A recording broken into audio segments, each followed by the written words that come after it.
날씨가 너무 더워서 그런지 막 방송 음향이 좀 이상했는데요. 2부 때는 하나님의 은혜로 잘 진행되기를 바랍니다. 혹시 이렇게 막 껌빡껌빡해도 여러분 좀 이상하게 생각하지 마시고 그냥 말씀에만 좀 집중해 주십시오. 날씨가 더워서 저도 지난주에는 우리 아이들하고 함께 수영장에 다녀왔는데요. 수영장 가니까 왜 이렇게 사람이 많은지 막 물반 고기반 그래가지고 이 수영장에서 그냥 움직이지를 못하겠어요. 그냥 들어가서 둥둥 떠 있는 거예요. 이렇게 둥둥 떠 있는 거예요. 그리고 저희 집 막내는 물 먹을까봐, 둘째하고 첫째는 물을 안 먹으니까 좀 안심이 되는데, 막내는 물을 좀 잘 먹거든요. 그래서 절대 물 먹으면 안 된다. 물이 얼마나 더러운지 몰라. 이 물 먹으면 배 아파. 그러니까 얘는 알았어, 걱정하지 마. 빨리 들어가기나 해줘. 그래서 들어갔어요. 이렇게 막 또 방방 뜨면서.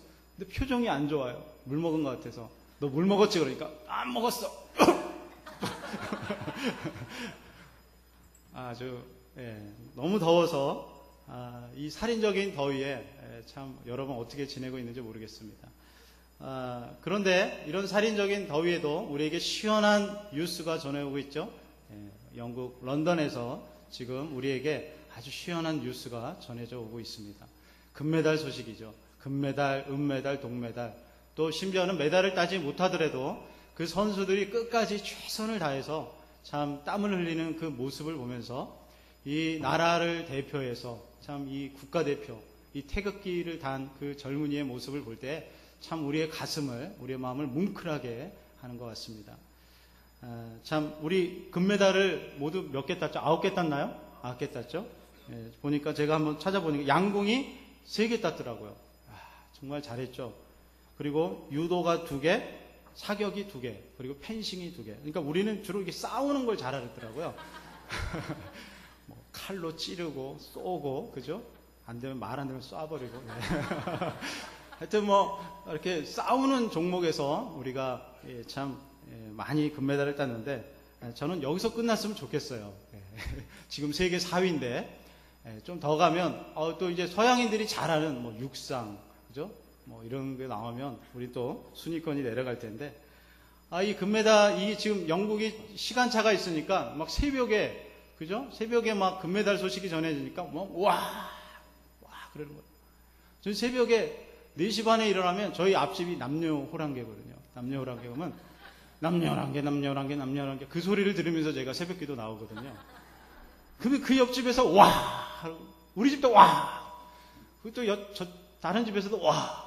우리는 모처럼 만에 우리 이웃이 하나가 되었습니다. 이 올림픽 때문에 뭐 종교와 뭐 하여튼 모든 것을 넘어서 하나가 되었는데, 그런데 여러분 이번 올림픽이 참 이런 기쁜 소식도 있는가 하면 이 석연찮은 판정 때문에 참 우리의 마음을 안타깝게 하는 일들이 많이 있었습니다. 그렇죠? 그 처음 판정이 뭐였죠? 박태환의 그 부정 출발. 이 박태환이 왜 부정 출발을 했나? 카메라를 봐도 모르겠어요. 모르겠는데 왜 그 심판이 뭘 잡아냈냐면 그 초고속 카메라, 그 100분의 1 초고속 카메라로도 잡아낼 수 있는 그 미세한 살떨림 있죠. 그걸 심판이 잡아낸 거예요. 그 심판 눈 대단한 거 같지 않아요? 그냥 카메라라도 모르겠어요. 근데도 아주 초고속으로 봐야지만 알 수 있는 그 미세한 살떨림, 그거를 부정 출발했다고. 그러니 얼마나 마음고생을 했습니까? 그죠? 3시간 동안. 박태환은 눈물을 흘리면서 나중에 3시간, 몇 시간 후에 그게 이제 다시 번복이 됐지만, 여러분 그런 컨디션을 가지고 은메달을 딴 건 대단한 거예요.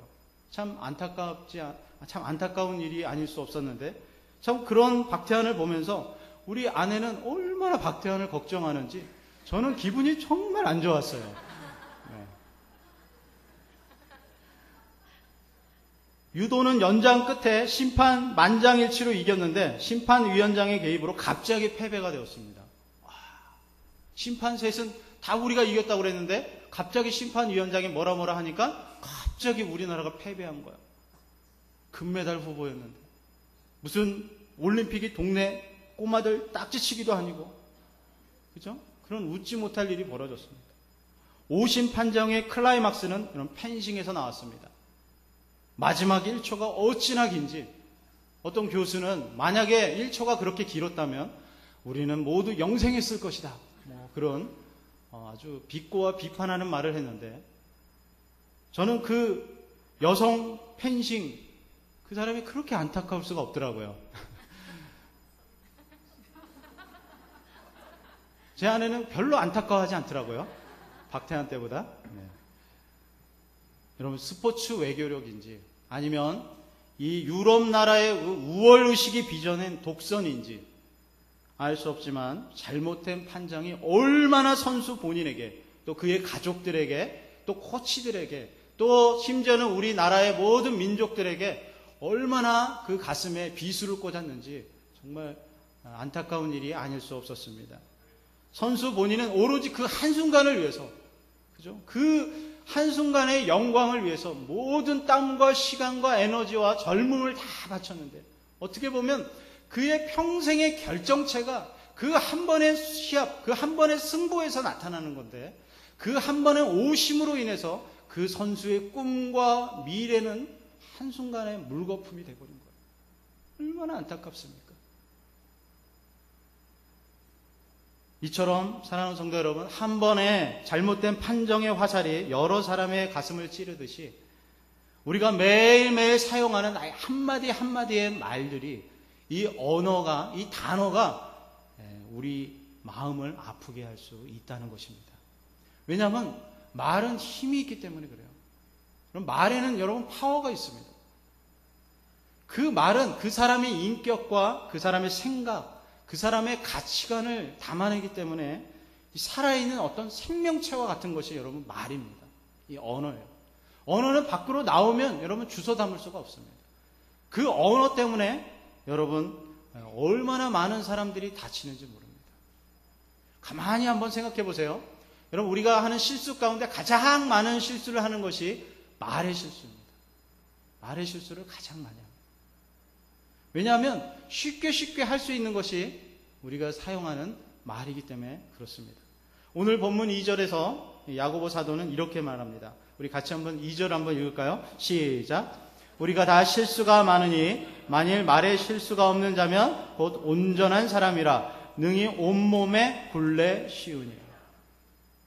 그럼 말에 실수가 없다고 하는 것은, 말에 실수가 적은 사람은 뭐예요? 온전한 사람인데요. 이 온전한 사람을 다른 말로 표현하면 성숙한 사람이다, 그런 의미입니다. 여러분, 그래서 성숙한 사람은요, 말을 참 조심해서 합니다. 성숙한 사람은 다른 사람들을 참 배려하는 말들을 합니다. 성숙한 사람들은 말을 참 아껴서 합니다. 그러나 미숙한 사람은 그냥 나오는 대로 얘기합니다.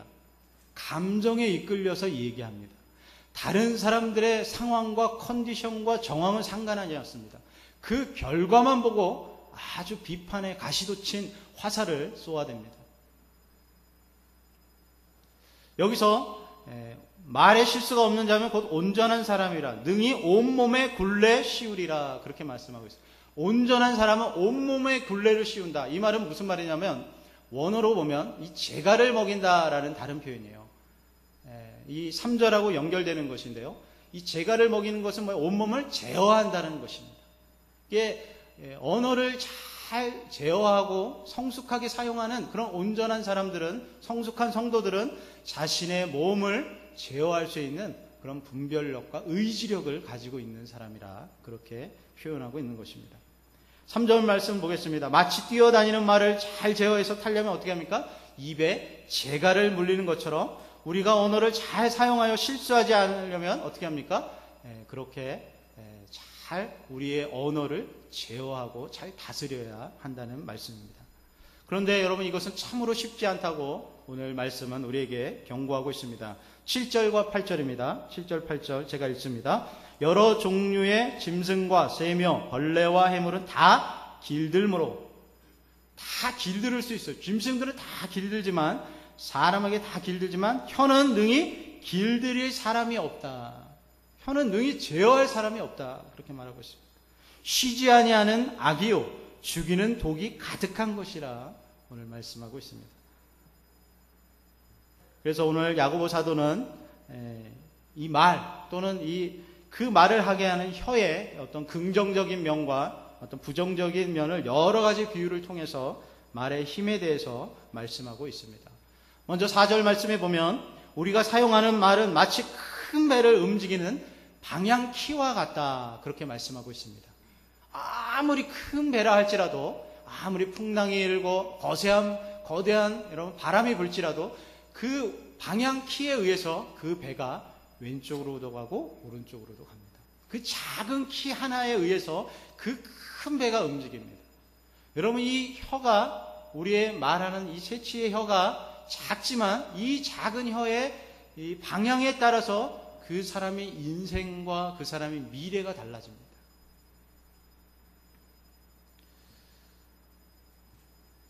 그래서 이 말 한마디가 참 중요해요. 그래서 말 한마디를 툭 던지는데 그냥 지나가는 말인데도요, 그 말이 마음에 남아요.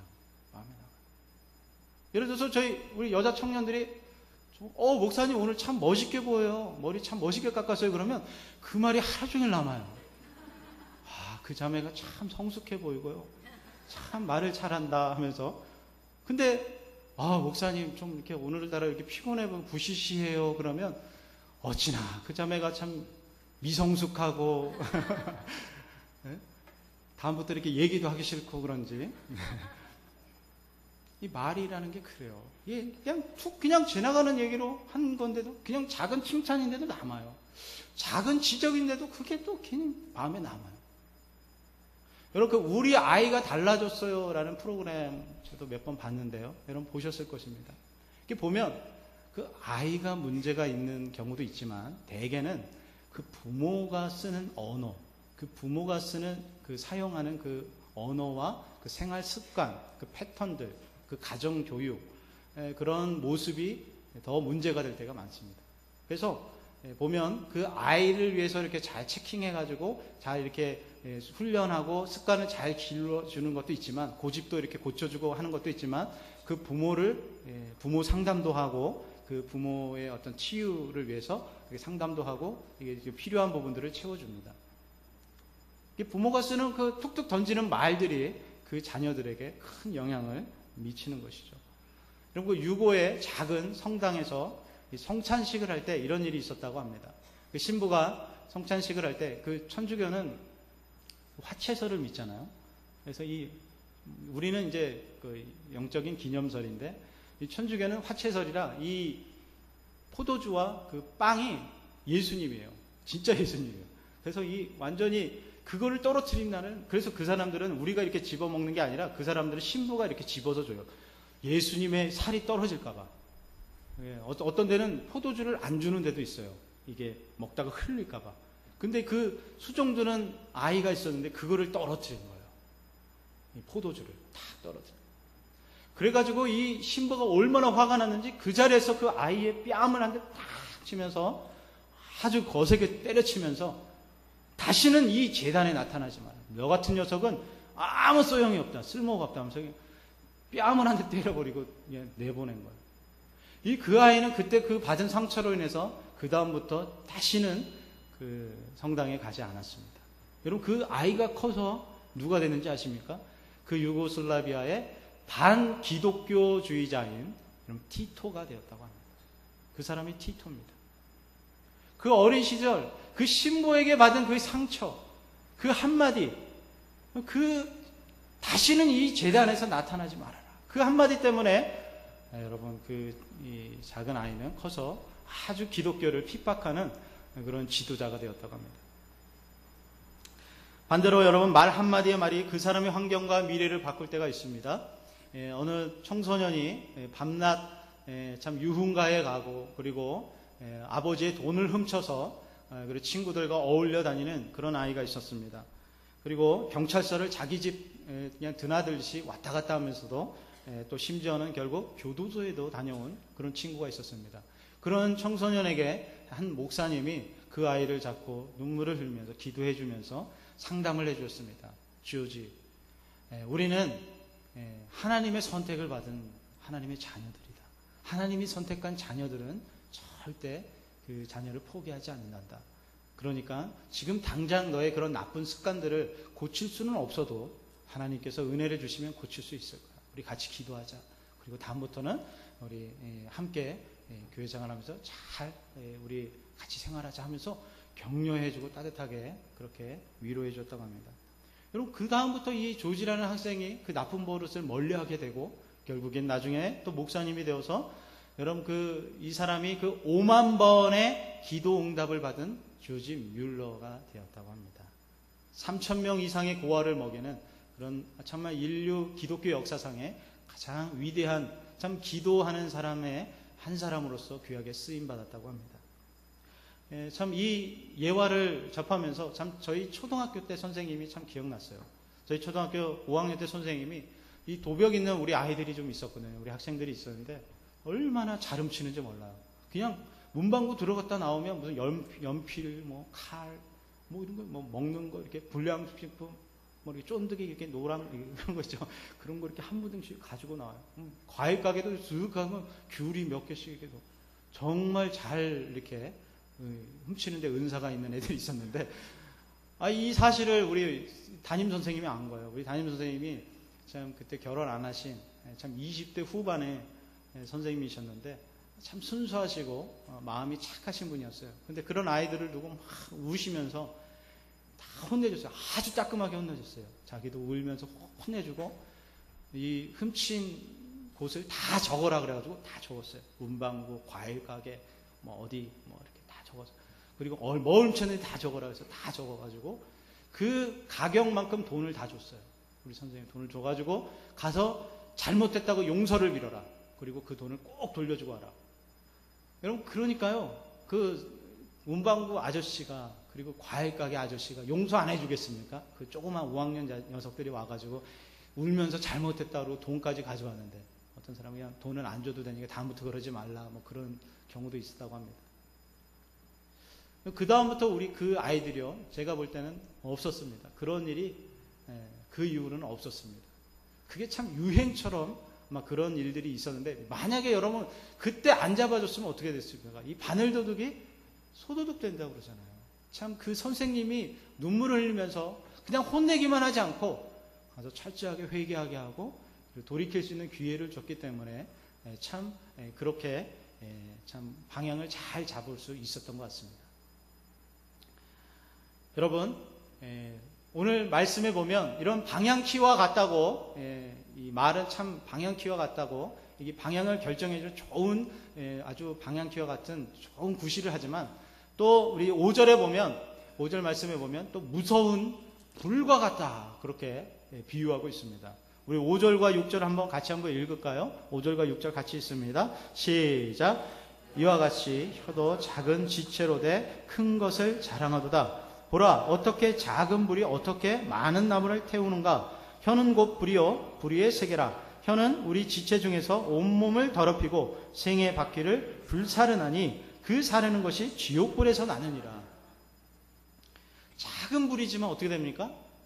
온 나무를 다 태운다고 합니다. 혀는 곧 불이요, 불의의 세계라. 그 작은 혀에서 나오는 그 불의 말들 때문에 우리 생의 수레바퀴를 태워버린다고 그래요. 우리 인생 전체를 태워버릴 수 있는 게 이 작은 혀에서 나오는 언어들이라고 그렇게 말씀하고 있습니다. 얼마 전에 저희 옆집에서 불이 났는데요. 와, 정말 무섭더라고요. 그 유독가스가 막 올라오는데 저희 집까지 막 스며들어 오는데 무섭더라고요. 가서 보니까 정말 검은 연기가요, 막 타서 올라가는데 그 위에는 사람이 있고요. 그러니까 막 사람이 못 내려오는 거예요. 유독가스 때문에. 가서 이 소방차가 금방 왔는데 그 사다리로 해가지고 옆으로 해가지고 창문으로 해가지고 옷을 다 벗었어요. 옷을 다 벗고 그냥 속옷 하나만 입고 그래서 사람들이 내려오는데 그때 외국인이 살고 있는데 외국인이 피부가 하얗는데 얼굴이 까매졌어요. 까매져가지고 막 그냥 산소호흡기 못하고 그리고 그 안에 있는 모든 가전제품들 다 타버렸습니다. 3, 4층은 완전히 그냥 쑥대밭이 되어버렸습니다. 폐허가 되어버렸죠. 여러분, 우리가 쓰는 이 말 한마디 때문에 여러분 그렇게 될 수 있다는 것입니다. 우리의 인생이, 우리의 삶이 이 잘못된 언어 생활 때문에 바뀔 수 있다는 것이죠. 정치인들과 연예인들도 한번 보세요. 말 한마디 잘못했다가, 그죠? 그 정치 생명이 쫙 올라가다가 하루아침에 곤두박질 치는 경우가 있습니다. 그렇죠? 그냥 말 한마디, 그 사람이 도덕적으로, 법적으로도 그렇게 잘못한 게 없어요. 말 한마디 잘못했다가 그냥 후보까지 갔다가 그냥 쫙 떨어지는 거예요. 왜요? 왜 그렇습니까? 그 말은 그 사람의 가치관과 그 사람의 인격과 그 사람이 무엇을 추구하는 그 사람의 삶의 패턴을 읽을 수 있기 때문에 그래요. 연예인들도 그렇잖아요. 연예인들도 말 한마디 잘못하니까 어떻게 됩니까? 그냥 1, 2년은 그냥 아예 잠적해버리잖아요. 여러분, 그 인기를 다시 회복하려면 엄청 더 노력을 해야 되잖아요. 노력을 해도 안 될 때가 있습니다. 아예 그냥 이름도 없이 빛도 없이 그냥 샥 사라져버리죠. 중국의 고사정어 중에 여러분 촌철살인이라는 말이 있습니다. 그죠? 여러분 아실 것입니다. 작은 바늘 하나가 여러분 사람을 죽일 수 있다라는 거예요. 작은 말의 이 말씨 하나가 여러분 사람을 죽일 수 있습니다. 작은 말의 그 잘못된 한마디 언어가 여러분 그 사람의 인생을 완전히 여러분 불에 타버리게 할 수도 있습니다. 이재명 집사님이라고 있습니다. 이재명 집사님이라는 분이 있었는데 여러분 아주 오래전에 그 살인 기계라고 불리던 그 지존파 여러분 아시죠? 토막 사건, 살인 사건 그 지존파 그 김기환 씨가 있는데 이 사람이 사형 집행을 받게 되었습니다. 이 사람은 그래도 마지막에 그 이재명 집사님께 전도를 받아서 나중에 예수님을 믿고 마지막 생에는 성경과 찬송과 기도로 마무리하면서 인생을 마무리했다고 합니다. 그 사형 집행 받을 때 꼭 물어보는 게 있잖아요. 마지막으로 하고 싶은 말이 무엇이 있습니까? 그러면 사람들은 나는 억울해요. 그리고 누구야 잘 있어라. 어머니 죄송합니다. 그런 말 하면서 가잖아요. 근데 이 사람은 좀 아주 긴 한마디를 했습니다. 제가 그걸 읽어드리겠습니다. 여러분 죄송합니다. 지금부터 17년 전이었습니다. 미술 시간이었죠. 나는 그때 미술 도구가 없어서 가지고 가지 못했습니다. 가난하여 살 돈이 없었습니다. 그런데 선생님이 그런 저를 향해서 내 뺨을 불이 날 정도로 후려치면서 말했습니다. 이 새끼, 다음 시간에는 훔쳐서라도 가지고 와. 그 다음 시간 매맞을 것이 두려워서 미술 도구를 훔쳐서 가지고 갔죠. 그것이 저의 도둑질의 첫걸음이었습니다. 도둑질이 살인범이 되는 첫 길이 되었습니다. 어머니 죄송합니다. 먼저 가는 불효자를 용서하십시오. 피해자 그분들의 가족과 모든 분들께 사죄를 드립니다. 보살펴 주신 분들에게 감사드립니다. 집은 교회 설립하는데 기증해주고 시신은 의과대학 실습용으로 기증하겠습니다. 그렇게 마지막 긴 한마디를 하고 사형장으로 끌려갔다고 합니다. 이 새끼 다음 시간에는 훔쳐서라도 가지고 와. 그 선생님의 그 독설적인 그 사람은 어떻게 쓰든 그 선생님은 어떻게 쓰든 가지고 오길 바랬겠죠. 그러나 훔쳐서라도 가지고 와. 그 아이는 가난해서 가져오지 못한 건데 꼭 가지고 오라고 하면서 그런 아주 독한 말을 해가지고 그 어린 아이의 마음에 멍을 들게 하고 결국에는 도둑질이 습관이 되어서 나중에는 어떻게 됩니까? 아주 불량스러운 아이가 되고 또 불량스러운 아이는 나중에 조직, 깡패 조직에 들어가게 되고 나중에는 두목까지 되고 나중에는 살인까지 하게 되는 그런 엄청난 살인기계가 되어버린 것입니다. 여러분 우리는 얼마나 자주 참 가까운 가족들에게, 가까운 친구들에게, 가까운 여러분 동료들에게 우리가 무심코 말을 쏟아붓는지 모르겠습니다. 그냥 친하니까, 그냥 가까우니까, 그냥 가까운데 아무렇지도 않다고 생각하면서 그렇게 말을 합니다. 그런데 여러분 그렇지 않습니다. 친하면 친할수록 더 존중해 줘야 됩니다. 아내는 남편을, 남편은 아내를 더 존중해 줘야 되죠. 잠언 18장 21절에 이런 말씀이 있습니다. 우리 같이 한번 읽을까요? 우리 화면에 한번 좀 띄워주십시오. 같이 한번 읽겠습니다. 시작. 죽고 사는 것이 혀의 권세에 달렸나니 혀를 쓰기 좋아하는 자는 그 열매를 먹으리라. 하나님 말씀이 이렇게 명백하게 우리에게 경고하고 있습니다. 그 말하기 좋아하는 사람들 있죠. 그래서 잠언에는요 이런 말씀도 있어요. 남의 말을 남의 말 하는 것, 흉보는 것을 하는 것은 별식을 먹는 것과 같다 그래요. 아주 맛있다는 거예요. 다른 사람 흉보는 것, 다른 사람 말하는 것은 참 맛있다는 거예요. 그런데 여러분 그렇게 혀를 쓰기 좋아하는 사람들은 어떻게 됩니까? 나중에는 그 열매를 먹게 된다고 그래요. 자기에게 안 좋은 열매로 돌아오게 되어 있습니다. 그러므로 사랑하는 성도 여러분, 우리는 말을 할 때 참 삼가 조심해야 될 것입니다.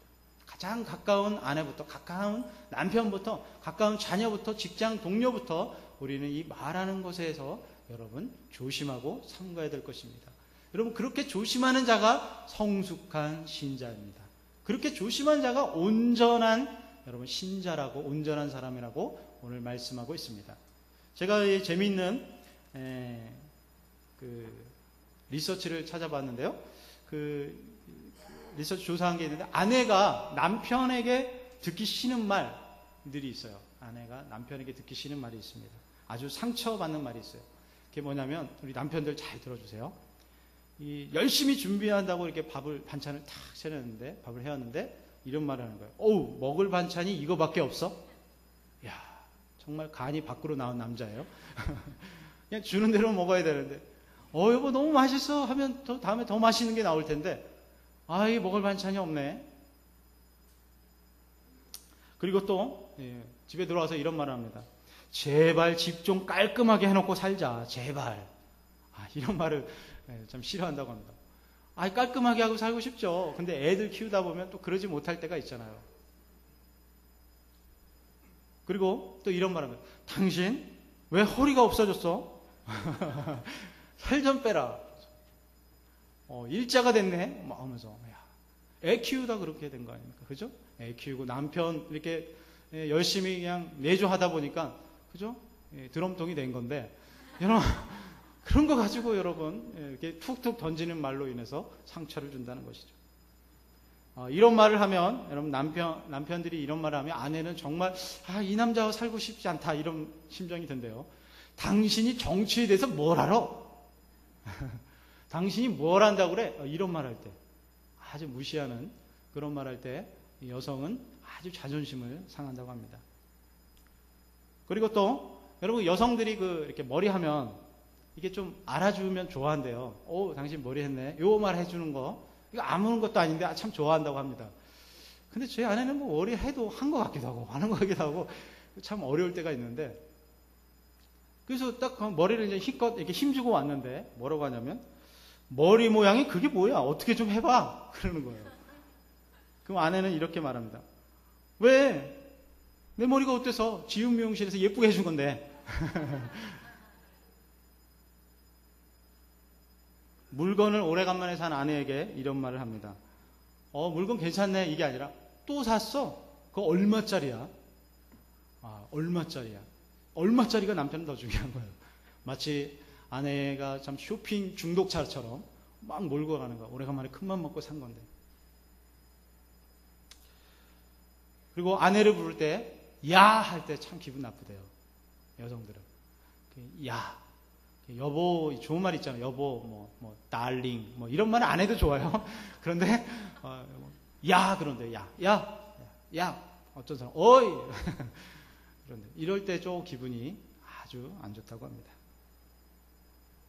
자, 남편이 아내에게 듣기 싫은 말도 있습니다. 남편이 아내에게 듣기 싫은 말, 상처되는 말이 있는데, 옆집 남편은 연봉이 얼마가 넘는다는데, 옆집 남편은 얼마 전에 승진했다는데, 이 말을 참 남편은 듣기 싫어한다고 합니다.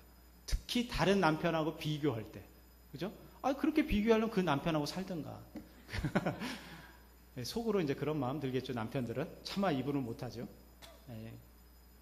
무능력한 남편으로. 또 이런 말을 해요. 이런 말 할 때도 남편이 상처를 받는다. 집이 너무 좁아서 누가 오면 창피해. 여러분 집 크면 청소하기 힘들어요. 안 그렇습니까? 네, 창피해. 그리고 또 목욕 언제 했어? 옆에 오지 마. 저는 그래서 매일 샤워합니다. 그렇게 먹으니 뱃살이 장난 아니지. 당신 식구들은 하나같이 다 이상해. 시댁 식구들에 대해서 절대 좋은 말 안 해요. 무슨 남자가 갈수록 미련해지냐? 여러분, 남자가 둔하고 미련해지냐? 남자가 나이가 들면 이렇게 둔해질 수 있는 거 아닙니까? 그렇죠? 뭐 나이가 들면 들수록 막 민첩해지고, 그죠? 더 영리해지고 영특해지고 막 그럽니까? 그럼 다 펜싱 선수 하게? 안 그렇습니까? 마지막, 다시 태어나면 당신과 절대 결혼 안 할 거야. 절대. 그리고 소개시켜준 사람을 들먹입니다. 어휴, 걔만 아니었어도 그냥 이 남자 안 만나는데 막 그 소개시켜주는 사람을 막 원망해요. 마지막 최대의 결정차. 내 인생의 가장 큰 실수는 당신과 결혼한 거야. 이걸 그냥 탁 던지는 거예요. 여러분, 아내와 남편뿐만 아니라 여러분 자녀들에게도 얼마나 가시돋친 말들을 쉽게 하는지 모릅니다. 그렇죠? 너희 녀석 그렇게 하려면 나가버려.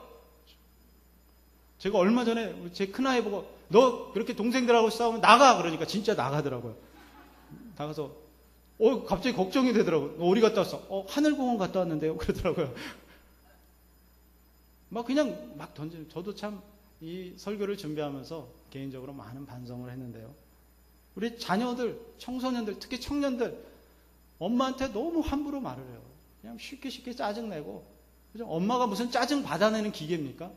자기 화풀이 받아주는 기계입니까?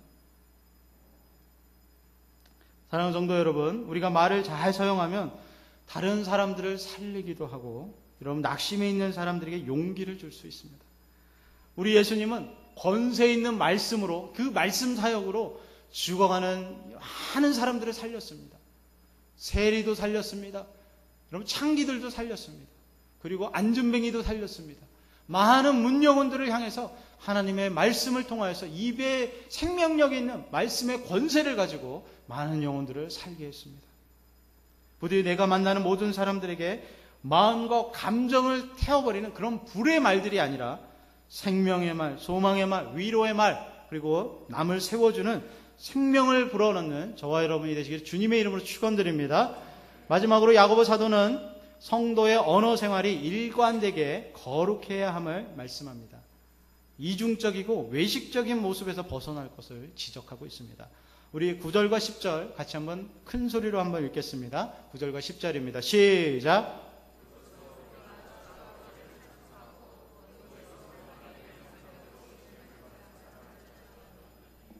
한 입으로 찬송과 저주가 나는도다. 내 형제들아 이것이 마땅치 아니하도다.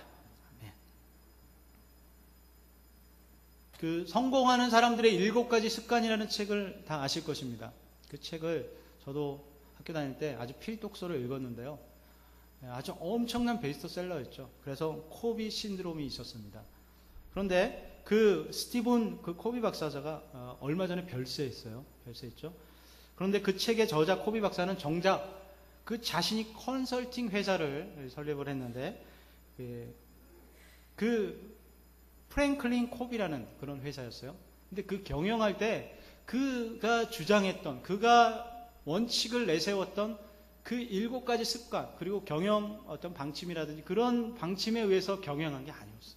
오히려 정반대로 편법을 쓰고 또 다른 방법으로 결과에 집착하고 막 그런 경영을 해가지고 오히려 주가가 폭락을 하고 심지어는 나중에는 그 회사에서 쫓겨났다고 합니다. 그래서 비판하기를 코비는 전문 약장수다 그렇게 비꼬아서 비판을 받았다고 합니다. 참 책은 아주 잘 썼는데 정작 그 책대로 원칙대로 살지 않은 거예요. 우리 성도들이 그럴 수 있다는 것이죠. 성도들이 참 교회 안에서는 성도님 하면서 은혜스럽게 말을 잘하는데 집에 가서는 또 삶의 현장에서는 또 운전하다 보면 그렇게 여러분 아무 생각 없이 말을 나올 때가 있습니다. 그죠? 단물과 쓴물이 같이 나옵니다. 국민일보 그 설문조사에 의하면 우리 한국교회가 왜 이렇게 성장이 둔화되고 있는지, 점점 마이너스로 가고 있는지, 여러분 그 가장 큰 원인은 뭐냐면 믿음과 행함이 일치하지 않는 거예요. 말하는 것과 행하는 것과 일치하지 않기 때문에 지금 우리 기독교는 힘을 잃어가고 있다. 여러분 그런 설문조사가 있었습니다. 여러분 이것이 100% 맞지는 않지만 여러분 우리가 참 새겨들어야 될 말입니다. 우리 한 입에서 쓴물과 단물이 같이 나갑니다. 찬송과 저주가 같이 나갑니다. 사랑하는 성도 여러분, 우리 안에 가득한 것이 밖으로 나가게 되어 있습니다. 여러분, 무화과나무에서 감람나무를 열매를 절대로 맺을 수가 없습니다. 감람나무에서 여러분 포도나무를 여러분 포도 열매를 맺을 수가 없죠. 그냥 그 나무에서는 그 나무의 열매를 맺는 것입니다. 여러분, 그 나무가 여러분 거룩하지 않은데 그 나무 안에 가득한 것이 세상적인 것들로 가득한데 여러분 나오는 것들이 무엇이겠습니까? 거룩한 말이 나올 수 있겠습니까? 하나님 거룩한 복음의 말씀이 나올 수 있겠습니까? 그렇지 않습니다. 하나님의 말씀으로 우리 심령을 채워야 됩니다. 하나님의 말씀이 우리 안에 가득하게 해야 됩니다. 모세가 죽고 여호수아가 지도자가 되었을 때 두렵고 떨리는 마음으로 참 겁먹고 있을 때 하나님께서 여호수아에게 준 전략이 있습니다. 말씀이 있습니다. 너는 두려워하지 말라. 겁내지 말라. 모세와 함께 한 것 같이 내가 너와 함께 하리라. 너는 모세가 항상 의지했던 이 율법의 말씀을 내 입에서 떠나게 하지 말라. 그 말씀을 좌로나 우로나 치우치지 않고 다 지켜 행하라. 그리하면 내 삶이 형통하리라. 내 삶이 평탄하리라. 그렇게 약속을 해주고 있습니다. 우리가 평탄한 삶, 우리가 형통한 삶 여러분 살길 원하십니까? 하나님의 말씀이 우리의 입에서 떠나지 않게 해서 주님의 이름을 축원드립니다. 하나님의 말씀이 우리의 입술에 가득하여서 하나님의 말씀의 통치가 우리 안에 강력하게 일어나길 소원합니다. 그럼 복 있는 사람은 악인의 꾀를 쫓지 아니하고 죄인의 길에 서지 아니하고 오만한 자리에 서지 않는다고 그랬습니다. 오직 복 있는 사람은 여호와의 말씀을 주야로 묵상하는 자가 여러분 그 말씀을 묵상하여 실천하는 자가 복 있는 사람이라 그렇게 약속하고 있습니다. 우리는 하나님의 말씀이 날마다 우리의 심령을 주장하게 하시고 하나님의 말씀이 날마다 우리 안에 가득하게 하셔서 그 말씀을 묵상하여서 참으로 우리가 하나님의 나라와 영광을 위하여서 사는 저와 여러분이 되었으면 좋겠습니다. 아무리 결심하고 결단하고 결단한 의지로 내가 언어 생활해야지 여러분 그렇게 결심한다고 우리의 언어 생활이 절대 바뀌지 않습니다. 혀는 여러분 불입니다. 죽이는 독입니다. 쏘는 화살과 같습니다. 여러분 그 화살을 제어할 수 있는 사람은 온전한 사람이라고 해요. 그 온전한 사람이 되기 위해서는 여러분 우리의 언어가 성령의 지배를 받아야 됩니다. 하나님의 말씀의 지배를 받아야 됩니다. 살았고 운동력에 있는 하나님의 말씀의 씨앗이 우리 심령에 심어질 때에 30배, 60배, 100배의 말의 열매를 맺을 수가 있는 것입니다. 부디 더운 여름에 이 불쾌지수가 많이 올라가는 이 짜증나는 이 여름에 우리의 말을 정말 생각 없이 참 이 상황에 맞추어서 그냥 막 내뱉는 것이 아니라 하나님의 말씀을 사모하고 말씀이 늘 우리 안에 거하게 하여서 우리의 영적인 지수가 하나님을 향하여 또 영적 성숙을 향하여 달려가는 저와 여러분이 되시기를 주님의 이름으로 축원드립니다. 다 같이 기도하시겠습니다. 감사하신 하나님, 우리가 참으로 무심코 던지는 가시돋친 말들을 통하여서 우리 가족들에게 또 우리 이웃들에게 또 우리 내 친구들에게 참 상처를 주지 않았는지 우리 언어 생활을 돌아보게 하시니 감사합니다. 아버지 하나님, 참 말에는 힘이 있어서 권세가 있어서 아버지 하나님 다른 사람들을 살리기도 하고 죽이기도 한다고 했는데 주여 우리 입술에 하나님의 말씀으로 가득하게 하여서 참으로 성령으로 기름 부어 주시어서 참으로 입술에 파수꾼을 세워 주시어서 하나님의 참으로 소망의 말들 또 위로의 말들 남을 세워주는 말들 격려의 말들 참으로 살리는 말들을 할 수 있는 참 우리 귀한 성도들이 다 될 수 있도록 주여 축복하여 주시옵소서. 모든 영광을 하나님께 올려드리며 예수 그리스도의 이름으로 기도드립니다. 아멘.